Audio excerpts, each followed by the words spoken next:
C'est dans une grande et immense joie que le personnel d'appui et les cadres de l'Assemblée nationale ont accueilli le président du Parlement sur le site de la cité Majlissa.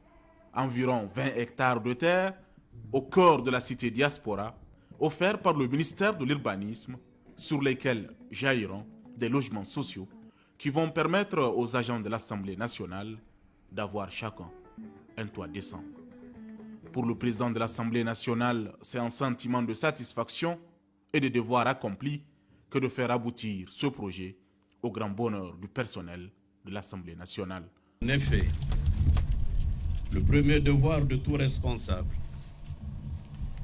est d'abord de s'assurer que les conditions matérielles et humaines de ses collaborateurs sont à la hauteur des tâches qui leur sont dévolues.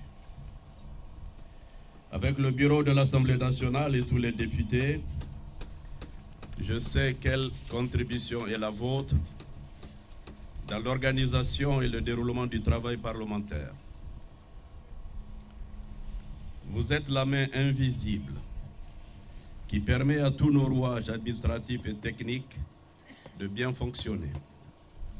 C'est la raison pour laquelle nous avons tenu à surmonter toutes les difficultés entravant le lancement de ce projet qui est pour nous comme un signe, j'allais dire le symbole de notre reconnaissance à votre dévouement et à votre attachement au service bien fait.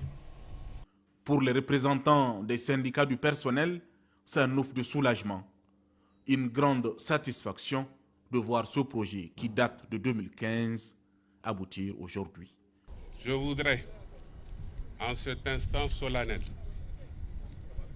en cette date historique, adresser et réitérer toute ma gratitude et mes plus sincères remerciements à son Excellence, Monsieur le Président de l'Assemblée nationale, Monsieur Seynou Oumarou. À moins de 2 ans, à la tête de cette auguste Assemblée, vous venez de concrétiser le rêve le plus absolu aux yeux du personnel administratif et technique. Un rêve qui, jadis, était inaccessible. Plusieurs témoignages de satisfaction ont été décernés, d'abord au président de l'Assemblée nationale, puis au ministre de l'Urbanisme, ensuite au directeur de cabinet du président de l'Assemblée nationale et enfin au secrétaire général de l'institution. Après quoi, le président Seyni Omar a procédé à la pose de la première pierre de la cité.